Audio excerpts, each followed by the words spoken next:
Hey guys, my name is Ben and today I'm here again to talk about bunnies. Probably the last time because, well, finally the buffs hit. I think I played enough games now to finally understand the deck and to give some insight and some help. Because a lot of people asked me questions about pogo and asked about this video, so I finally decided to do it because I managed to go with my bunny list from rank 5 to legend. First of all, disclaimer, that does not mean I'm a pro, that does not mean that I know what I'm doing. I'm nowhere near a professional player. What I say is just my personal opinion, and it's from my personal experience. So these are not ground set rules or like anything you have to live by. But this is just me trying to help out everyone who's trying to climb and have fun with pogo, because it's been working for me. Okay, that said, we can finally move on to the video. It might be a long one, because I really want to cover as much as possible. I want this to be in-depth and detailed, so if you have any questions you can probably find them in the video, or if there's anything I forgot to cover you may always ask down below. So yeah, I'm gonna break down the video right now, so if you want to skip ahead to a specific sport that you want to see, you can do so following the timestamp. So I'll be talking in this video about first how the buffs affected pogo and the deck lists, because of course I'll be talking this video about my deck list, the one that I use, and how to use that one. I'll also compare it to deck lists from pro players, from decks that I've seen on HS Replay, that I've seen others play, so you kind of get my insight on that. I'll briefly touch it though. Then I will go over how to use your cards, because that's the most important part. I see way too many people use their cards wrong in the wrong matchups. So I'll explain how to use your daring escapes properly, shadow steps, berry style, that kind of stuff. Then I'll go over the matchups, so how to play against aggressive decks, control decks, that kind of stuff, how you mulligan, what your win conditions are, and how your win conditions change throughout the game, and your play style, that kind of stuff. And last but not least, you'll be able to check some example games. So yeah, let's get started. I want to go over this as quickly as possible. Last time I tried to record this video it was almost an hour. That's way too long. I don't want to bore you guys to death, so if I need to go more in depth, just ask down below, I'll be sure to answer. So how did the buffs affect pogo? In case you are living under a rock, they got buffed. They went from 2 mana to 1 mana. I played a lot of pogo even before the buff, and this is a huge change. I think the deck changed completely as like how it is played and just the style that pogo evolved into. It used to be a combo deck and a slow deck. I played like a combo deck. Tuck was your best win condition. You tried to control the early game. You rarely went with big bunnies early. You rarely were able to ramp up quickly and get big giants, unless you found your barista and got some sick combos. Yeah, the cost being halved means that you can do everything a turn earlier. You can play double pogo instead of just one pogo. So for example, if you sprint, you can now drop triple pogo at turn 10, while otherwise you could only drop 1. That's 2 extra giants on the board. Okay, that's a huge buff. You can on turn 5 go double pogo barista instead of just 1 pogo barista. That's another giant on the board that you got out of nowhere. So I think that this buff translated into a more aggressive style pogo, which we will see soon. Because, well, everything is able to combo better, fit better in early turns, and your late game kind of stays the same. So yeah, bigger combo turns, better early game, more tempo, more aggression, and synergy with the carpet, of course. Let's not forget about that. So, deck lists. I'll just show you the deck list that was the deck list I played before the buffs, and that I made a 20-minute video about. So if you want to know how to play pogo before the buffs and how it was played back then, you could check that video. I don't recommend it anymore though, because you play like a combo deck, like I explained in the video. Now it has changed from your tuck win condition and your combo style game plan and your control in the early game to just a tempo deck pretty much, or just a deck where your pogos are still your win condition but earlier. So let's compare my list first of all. Well, when the buffs were announced, these were 4 decks that I was going to try. So Pogo Power was just basically my old list, but I made like a few small changes. I cut the ooze because there was less rogue because it got nerfed. And well, I expected Pogo Rogue to just do better at 1 mana, so I didn't change up the list too much. Then there was Geppetto Pogo. I got the idea of using Geppetto. Looked interesting, there were some cool combos, so that was a deck built around Geppetto. I added in sprints and some Reaver War Mages to try out that package to control the board. Then Carpet Pogo. I actually wasn't a huge fan of the carpet. I didn't believe in the carpet at first, so I only built one deck with it just to try it out. And well, I was pleasantly surprised. So that was just a deck built around the carpet and even more lackeys with Evil Cable Rat, that kind of stuff. And then the Vendetta Pogo Rogue, of course, uses Vendetta instead of lackeys to control the early game. So just a couple different takes on Pogo to see what works and what I should work on. And then the deck list that we eventually turn into is the one you see on screen right now, and the one that I'll be talking about all video. My Tempo Pogo Rogue. It is a mix of what I liked from what I've tested and what I've seen. I didn't test Daring Escape at all, as you could see in the 4 previous lists, and that's because it was a trash card. Before the buffs, it was just absolute trash. You could never combo well with 2 mana Pogos, too expensive. Shadow Step was just a million times better. But now, with Pogos at 1 mana, it's the nuts. Daring Escape is insanely good, even in control matchups. To bounce back your, well, I'll talk about how to use the card properly later on in the video, so let's not move ahead of ourselves. So I have Geppetto in this list. Geppetto has won miracles for me in the few games that I played it. I played a bad deck though with Geppetto, but still Geppetto won me some games.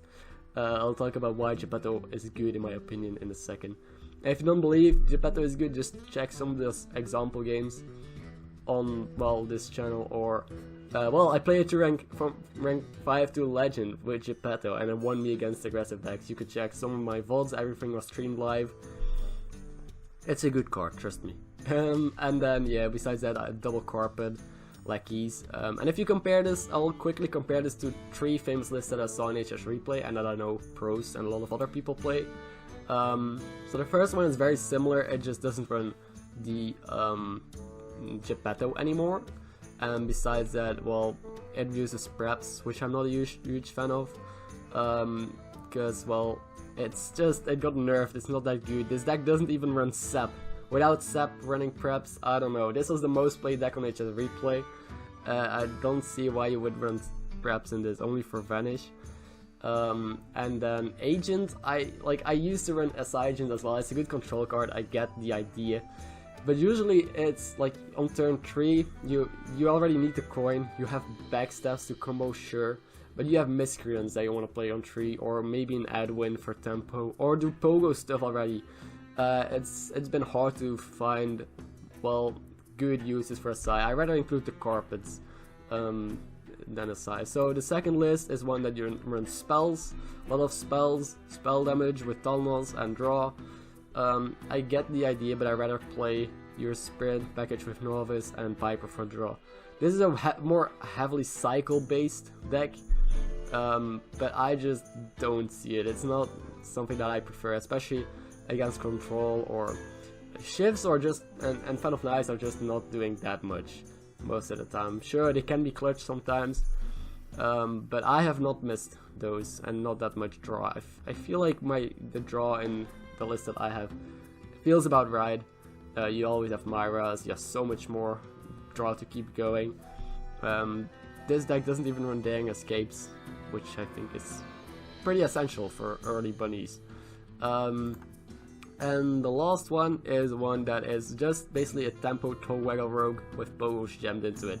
What you see a lot is just tempo rogues or Togwaggle rogues, and you put in double Pogo, double Epicruiter, that's it. No, that's not how Pogo Rogue works. That's just tempo rogue, and you add in Pogos as not a win condition. I don't like that playstyle. This one also runs Earthen Ring Force here, which I don't know how that works or how good it is. Heisbron Togwaggle, sure, it's a good card, but then you could just better play Togwaggle Rogue instead of Pogo Rogue, right? It's way better to just play Togwaggle Rogue. They don't even run the scheme in this. It's a bit of a mishmash of different things, different Evil Cable Rat. So yeah, that's my opinion on these decks compared to my deck. My win condition is just Pogos. You go with early bunnies or with mid game or late game bunnies. I'll explain the win conditions later, but that's just my point of view compared to what the other people play. Now very quickly I'll pull up some statistics on screen from my grind to legend. So as you can see, I hit a 56 win rate. I feel like I could be way higher. I had hit rank 3, I hit rank 2 even from rank 5 with a 70% win rate. I tweeted about it. And well, I think that I could have hit legend with a 70% win rate, but the thing is, more than half of the games, I played about 200 games, were played at rank 1 and rank 2 almost. And well, at rank 1 and 2 there's a lot of tryhards. Everyone is playing the best top tier decks, a lot of hunters, a lot of aggressive decks. Misplays barely get made, everyone plays very high level because they want to hit legend obviously. So to compete with pogo against all those tryhard top tier decks, of course this will be hard. It was pretty hard to get out of that rank 1 to push to legend, so if that was just a little bit more lucky with that part, or if I just hit more warriors or whatever and just hit legend like way sooner, I would have hit legend with at least a 60% win rate, I feel like. So this deck, don't let you fool you by the win rate. The win rate is mostly from games in rank 1 and 2, because I hit rank 5 from rank 2 fairly quickly and easily, like I said. So this deck is definitely good for climbing. I think it is viable. I think it is decent enough, especially also in legend, dumpster legend, that you can definitely climb up. So I believe in this deck, and I hope you will as well. And then yeah, as you can see by the stats, I played mostly hunters, which is supposed to be a really bad matchup. And then warriors, which some of them were bomb warriors, that also sucks. And then there were shamans, which is mostly aggressive shamans like token, bloodlust, that kind of stuff, murloc. And then yeah, rogues, druids a little bit, and mages. So it was not just control. The meta is very aggressive right now, and that's what I'm trying to point out. Pogo rogue can beat aggressive decks, and I'll explain to you how later. And then if you see the statistics, I was positive against every deck except for priest for some reason. I do not know why. I played only like 4 or 5 priests, but apparently it's a hard matchup. And rogue. And rogue I feel like is not the worst matchup, but again, I didn't play that many rogues, so it's close to getting, oh no, it's only 42%. All other matchups are pretty good. Hunter is about a 50-50, all others are close to getting 60. Zuluk is also 50-50, warrior is pretty easy. Mage is pretty hard, but apparently I can do decent against it, so that's what the statistics say. Okay, enough boring chit chat, let's get to how to play your cards properly. So, Shadow Step. How do you use your Shadow Step, first of all? On pogos, of course, because, well, it's a 0 mana +2/+2 buff right there. The sooner you use it, like if you use it turn 1, you could have a turn 1 3/3. That's not bad. I've had a turn 1 5/5 before. That just wins the game most of the time.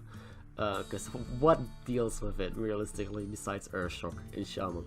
So, try to use it on pogos, because it's not just a +2/+2 buff, but all your future bunnies also get that +2/+2. So instead of, like, if you drop 3 bunnies, instead of being a 1/1, a 3/3, and a 5/5, they'll be a 3/3, a 5/5, and a 7/7.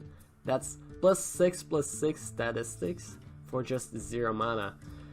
Like, using Shadow Steps on pogos in the early game is one of the best things you can do. You could Shadow Step a Novice to get a combo with Spirit of the Shark, so you draw 2. It's always good to use that in control matchups, Shadow Stepping your draw to combo it with the Spirit later on. Because against control matchups you need a lot of value and a cycle. You can, yeah, Shadow Step Novice, Piper. Barista is also pretty good to Shadow Step. Barista is the biggest value machine in the deck, the biggest tempo as well. Being able to just bounce your bunnies back and replay them, maybe in the same turn, maybe next turn. It's instant refill, Barista is nuts. Shadow Stepping is especially good against control. I don't know if you have to do it against aggro, because it's still a 4 or 5 body. Maybe just Shadow Stepping a bunny seems fine there. And well, you could Shadow Step lackeys, I guess. Then the carpet. So why is the carpet so nuts, and why did I underrate it? A lot of people overrated it, I feel like. It's not nuts, but it's really good. Of course with lackeys, that's obvious. In early game you go Coin Miscreant, maybe Dagger will play a lackey, then go into Carpet Lackey, you snowball the board. But why it is good is because I still had the idea of a combo slower style pogo deck, so carpet would not be useful till the late game, in my head. But that's wrong. Pogos are not played earlier. They are used to control the board as well. They are just like being able to go or already shadow step a couple bunnies, then go spirit. Carpet. Play a bunny, rush in. You can shadow step the bunny again and replay it again to rush in. That's one of the things. Or maybe even use Daring Escape to bounce it back and replay it. So you could kill multiple things with one bunny in the same turn with the carpet. It's really good, and most of the time you want to keep carpet in hand for as long as possible. Until your opponent overextends, he thinks, I won the game. Maybe it's a mage, he dropped a couple giants, he did conjure calling. And then you just, like, carpet, a couple bunnies, clear his board, you have a couple giants survive, you win. And if the carpet sticks around, you get even more value. So yeah, try to keep it in hand for big removal and swing turns, or just play it on 3 or 4. If you can even rush in with 1 or 2 bunnies or a couple lackeys, that's good enough. Carpet can help you deal with giants. It's one of the very few things that can do so. So now the Spirit of the Shark. The Spirit of the Shark is, again, one of the most insane value generating cards in the deck, and also tempo generating cards, with pogos, for example. You could just drop it on turn 4 if you have a follow-up, if you can go into your Piper, or into maybe Novice with Shadow Step, all that kind of stuff. Or you could just drop your Shark to set up for bunnies. Imagine you bounce back your bunnies a couple times, and then you just want to close out the game. You drop Shark, drop 2 bunnies, they buff up till 20 attack, even at turn 5 or 6. I have enough screenshots of that happening. Enough games that won me that way as well. If they don't have single removal, they lose. It's that easy. And even if they find taunts or that kind of stuff, you could just rush in with the carpet. Or, I don't know, you run Seps as well. So Shark setting up on turn 4 for draw, or Pogos. Set up for zilliax. If you want to do a big zilliax turn, maybe you play Shark beforehand. So you double the healing from your Pogo that you play with your zilliax the following up turn. Might be worth it, as long as you don't die that turn. Otherwise you just go for Pogo zilliax. But mainly you want to use a Shark for draw. And for lackeys, it's pretty good to get 4 lackeys. You have their battle cries triggered twice against aggressive decks. And if it sticks around long enough, maybe you can Geppetto and draw 4 minions of Geppetto. And that's the uber nuts. That's can be game winning. Okay, and now Daring Escape. So Daring Escape, like I said, is a card that has been trash. I didn't even think about including it until I looked up other people playing it in their decks and how they played it, and then it hit me how good it actually is.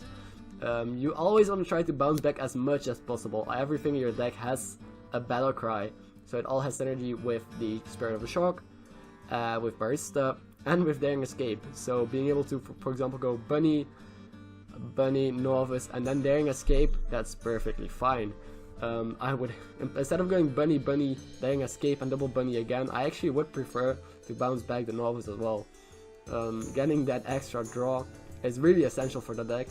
And especially against Warriors, so against control matchups, you really want to try and maximize the value you get from all your cards. So you want to maximize the value you get from your Shadow Step, preferably on Barista. From your Shark, you want to hold Carpet as long as possible. You want to get big Daring Escape turns. Don't just Daring Escape one bunny back against control. Against aggressive decks, it could be fine to use Daring Escape as a semi-Shadow Step.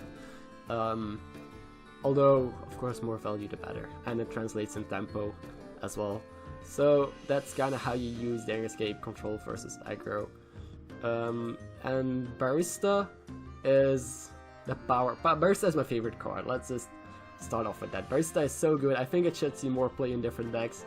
It's like, you can't even describe how good it is. If you just have a board of Pogos, Barista, and you instantly refill your hand. Barista alone wins against Warrior, because the only way to deal with your board is double Brawl.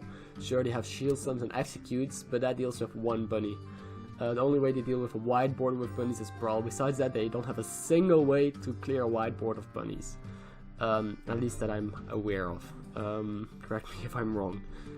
So, being able to like fill the board with bunnies as wide as you want, and then barista, and it doesn't matter how wide you go, because you barista everything back in your hand anyway, so even if you stay small, you only barista a little bit back. So you could just go all in, then barista, shadows at the barista, and you have a handful of pogos again. They obviously have the brawl or the die, and then you can just reload the board again, barista again, refill your hand again with bunnies, and then they have to use the second brawl or they're dead, and you have a refill ready. So that's how you win against warriors sometimes. Just with barista value. Against aggressive decks, of course, it's nuts. I don't think I have to explain barista anymore. Just try against aggressive decks, try to use it as soon as possible. Even though you get less value, the tempo might be worth it. And versus control decks, be greedy with it. Myra's unstable element you use when you're desperate, obviously. If you really need to draw or you need to look for something specific, you can use it. You can set it up if you have a pogo and a shuffle in hand, and you feel like you're closing out the game soon. You could do that and guarantee top decking bunnies. So versus aggressive decks for that final push. And versus control decks, like the only control deck that I'm talking about right now is Warrior, by the way, because that's the only one I faced. I think I faced one control shaman, but they just lose as well, because they don't have brawl. They have Hex and Earthshock, that's it. And Scheme, but eventually your bunnies get so big, Scheme doesn't even do it anymore. So against control you barely use Myra unless I've used it a couple times, and it was when I almost drew my whole deck just to get the final cards out and shuffle bunnies and reliably top deck them. That's it from Myra and Geppetto. Okay, so now it's time to explain Geppetto and why this is in the list, because that's probably the most confusing card in the list. And let me just put it this way, you have to try it yourself. I played it, the first game that I played it, I won because I drew my zilliax for 1 mana and played bunny zilliax in the same turn. So turn 10, I was like pretty much dead. The only out I had was Geppetto. I played Geppetto, drew bunny, zilliax onto the bunny, instant full heal, have a big taunt on the board and a 6/6. My opponent just conceded. Even getting sharks of Geppetto and draw and barista especially is nuts. Whatever you get of Geppetto against control, it will set up some huge combo turns. It will make you refill your whole hand. And against aggressive decks, it can clutch out lethals. Or make you stabilize and just overall give that final push as well. And Geppetto you usually do whenever you can do it, whenever you have the time or are in need to. Don't drop it on turn 8 when you're dead, because then you're dead. You basically need to follow up with it. That's it for all the cards. That was probably the longest segment, because I really want people to use their cards properly. That's how you win your games. If you manage to take the right lines against the right matchups, against the right decks, and manage to properly use your cards to win the game, and not like undervalue them or overvalue them. That's a pretty good thing to be aware of. And now let's move over to the Mulligan. So overall for the Mulligan, you always keep your pogos and your pipers. If you don't draw your pogos or pipers all game, if they're in the bottom of your deck, you lose most of the time, even against Control Warrior. I have lost a couple games against Control Warrior. People say, oh, it's a free win, you shouldn't lose. But no, you can definitely lose if you just get out-tempoed for some reason, because you can't keep dealing with their board, or you're just way too slow, you don't find your pogos or pipers, which actually happened. My final boss to legend was a Control Warrior, and I didn't find pogo or piper all game, bottom cards, and I just lost. Of course, like, because my deck is heavily centered around pogo as a win condition, especially against control. But this happens so rarely. Over the 200 games that I played, I think it happened like 2 or 3 times, so it's not worth it to like... It's not a big thing, it rarely happens, but the sooner you have your pogos the better, because the sooner you can start shuffling, doing combos with your dang escapes, with your barista, and it's tempo. It's good. And zilliax. Zilliax, I don't know if I have to explain zilliax, but it's nuts. I'll go over how to win a zilliax after the Mulligan, but always keep zilliax, okay? So against aggressive decks, of course, you keep your pogos, backsteps, and pipers. You keep, and the interesting thing is, before you would never keep pogos. I even see pros right now when I watch their streams not keep pogos or barista, but they often get punished. I think you have to keep them, because they are what the deck is centered around. Even though you want to look probably for a removal in the early game and that kind of stuff, you will need pogos eventually. The sooner you can start going with pogos, like if you get a turn turn 3, 7/7 and 9/9, you don't need removal anymore, you just win, okay? So it's better to go for that. If you draw the nuts, you always win. So try to always draw the nuts. If you don't draw the nuts, of course you can still win. But against aggressive decks, of course, backstab. On the coin, you could keep Miscreant. Otherwise, I don't like keeping Miscreant. I rather Mulligan it away to find stuff like your zilliax, pogo, and piper, or backstabs. You only get Miscreant if you have backstab or coin. Same with Adwin. Against control, you don't keep Adwin. Maybe not even Miscreant. Sometimes you keep Sep if you're up against a magnetic deck, such as Hunter sometimes, or Paladin. Also sometimes, because there's also a Decay Paladin, but if you face one of those decks, you could keep Sep. Against Mage, you could keep Sep to deal with one of their early giants. But you can't keep Sepping their giants, you need to deal with it eventually. And against control, you might keep the Shark. Against control, you can keep any early game they would keep against aggressive decks as well. But you can be a bit more greedy. Find a Shark to go for early big swing turns. Coining the Shark is the only way that a warrior can't deal with it. If you just drop it on turn 4, they go turn 5 into Dinomatic. They always have Dinomatic to answer it. So if you're not on the coin, I don't know if you keep Shark. But if you are on the coin and you have a follow-up like the Piper, coining Shark, nothing a warrior deals with it. Barista could be a good keep because it's a really good win condition. Maybe Geppetto if you're feeling like confident and you feel like you have a good opener anyway already in your mulligan. And that's about it for the mulligan. So now let's go over your win conditions and how to win games and how to climb with Pogo Rogue all the way to wherever you want to go. One of the most reliable win conditions against aggressive decks is zilliax. Of course, it happens that you don't draw zilliax. Don't panic, you can still win games without zilliax, but zilliax makes it a million times easier. If you see that you're up against a hunter or a rogue and you have zilliax in your opening hand or you draw it, that should instantly become #1 priority. What does that mean? You want to ramp up your bunnies as much as possible in the early game. Use all your shadow steps on it, your daring escapes. Try to get greedy with it. If you can do double bunny with daring escape, do that instead. Because the bigger your bunnies get, the better. Because how you win is you basically try to, like, you have to still play around their Seps and their Venomizers and Spider Bombs, of course. So don't go all in and then lose because they managed to like stake a Venomizer, mess a launch on the board, and you have no answer anymore. Make sure you always can come back. But it's your opponent might overextend. He might put you at a low health total and think, oh, I won. And then you just go double bunny, have one bunny that's like a 9/9, zilliax onto it, clear it, your opponent can't deal with it, you win. I've seen people concede as soon as they see zilliax magnetized on a bunny. And like I said before, the shark, you could shark the turn before you set up for zilliax, so you double the bunny's attack and health for your zilliax to go for the double value on the healing and the taunt. Against control, zilliax is like a tool to just remove something from the board and heal back up if you needed to. So yeah, zilliax is the nuts. It's a solid win condition to work towards. You don't even need to shuffle a lot of pogos and draw them. Of course that's good, but try to really prioritize on getting your bunnies as big as possible for that zilliax. Second win condition is drawing the nuts, so getting an early pogo pressure going.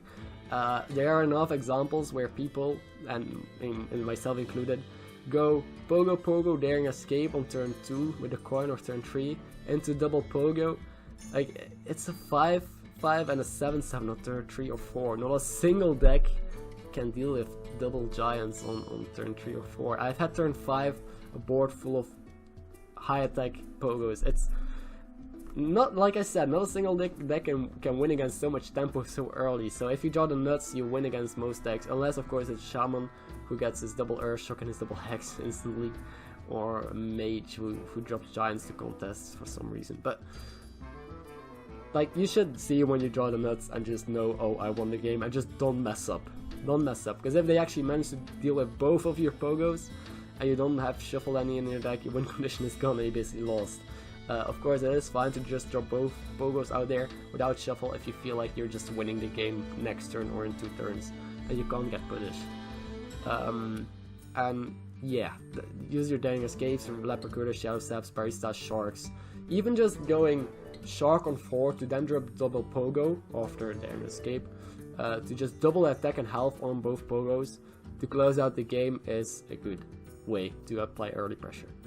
You can also control the early game and then win late game with pogos, which is how you win against control decks. And depending on your draw, your win condition shifts. So you can't just say, oh, I'm going for this with win condition now, and next game I'm going for this one. No, it depends on your mulligan and what you draw. So your win condition always shifts, and you should be able to read your hand and be able to figure out the game plan to win the game. So if you draw the nuts, you go with pressure. If you draw zilliax, that is your win condition against aggressive decks. If you see you have a slow hand, maybe you have carpets, you have lackeys, you have a Geppetto, vanishes, that kind of stuff, then you should realize, okay, this my pogos will be a bit later, so I have to try and stabilize until then, using lackeys to rush in and maybe spirit for 4 lackeys and the double value of your lackeys. Try to set up for a vanish, so try to just ramp up, draw a lot of stuff, and then hope your opponent overextends and go vanish and then swing the game. So, well, you can get unlucky, but it's doable. It's definitely doable. You can just win off the Spirit of the Shark. That's another win condition. Spirit of the Shark into bunnies or into whatever, and to any draw. Spirit of the Shark can give you so much value, it just wins games. There's a reason why tempo rogues run Spirit of the Shark now, because they just drop it on 4 and then they can generate so much tempo and value of it to sometimes just win the game. So Spirit of the Shark is a legit win condition as well, if you see like you could abuse that fact.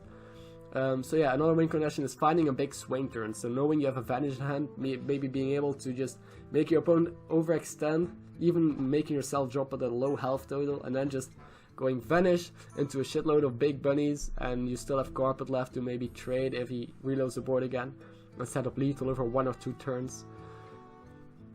That's fine as well. Another win condition is outvaluing, mainly against control. You need to outvalue them, you need to use all your cards to the maximum potential, but don't get too greedy, because you can get punished. You can get tempo down by control warriors if you get too greedy, if you use zilliax early, or that kind of stuff. Try to always play smart though, and think ahead. Think about how you're going to win, how to play around their removal, what they have left, what to expect, and how you can, well, basically dodge most of their removal and outvalue them.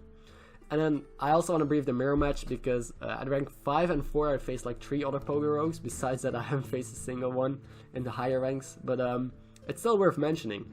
First of all, I think whoever has pogos first wins most of the time, so you want a hard mulligan for your pogos, or your pipers that draw your pogos, of course. Because if your opponent doesn't find pogos, then you win. Unless, of course, the deck they play is more of an aggressive tempo rogue with just pogos jammed in. They could pressure you down, I guess. But even if you have your pogos first, you can still lose. I had my pogos first with their escape, had an insane opener, and I thought I won. Until my opponent went Spirit of the Shark, and then into a lot of draw, and then pogos. And because of the shark, their attack and health buffed up twice. And pogo rogues don't have any single removal, they only run steps and vanishes, but you can't use that against the pogo deck. So it's basically whoever has the biggest pogos earliest wins. Not the earliest pogos. Of course, if you have big early pogos, you win. But even though I had my pogos earlier and was able to ramp them up and shuffle them, he only found his 2 pogos, but he was able to buff them up so much with the shark, I was not able to deal with them and I just died. So that's how you win the mirror match. Just go as big as early as possible, or find a swing turn, and that's about it. So now if you want to see example games, I already uploaded a couple of games on my channel. Everything will be linked in the description, so if you're looking for a hunter game, token druid, a control warrior, whatever, you should see some links down in the description, so you can just go through the list, see whatever you want to look at. If the game is not there yet that you're looking for, then leave a comment, or it will come soon. I still have a lot of games to upload and to edit, so I will slowly fill out the list. If you're still looking for something, you may always ask questions down below. I guess that's about it for this video. Thank you for your time. I hope this wasn't too long. I hope I mentioned everything you need to know about Pogo Rogue. If not, feel free to ask away. Like I said, I will be uploading more like example videos or videos of me playing from my stream. And I hope you all have fun. Next goal for me is, well, I finally hit Legends with Pogos. Now it's time to see how high I can climb. If you want to follow my journey or want to learn more about Pogos, maybe the deck will evolve and change up. You can always catch me live on Twitch. You can subscribe to this YouTube channel for more content. I do upload from time to time. Or you can follow me on Twitter. I post Decklist. I post all sorts of wacky stuff. Yeah, that's enough about me. Have fun with pogos. I hope this helps, and take care, guys.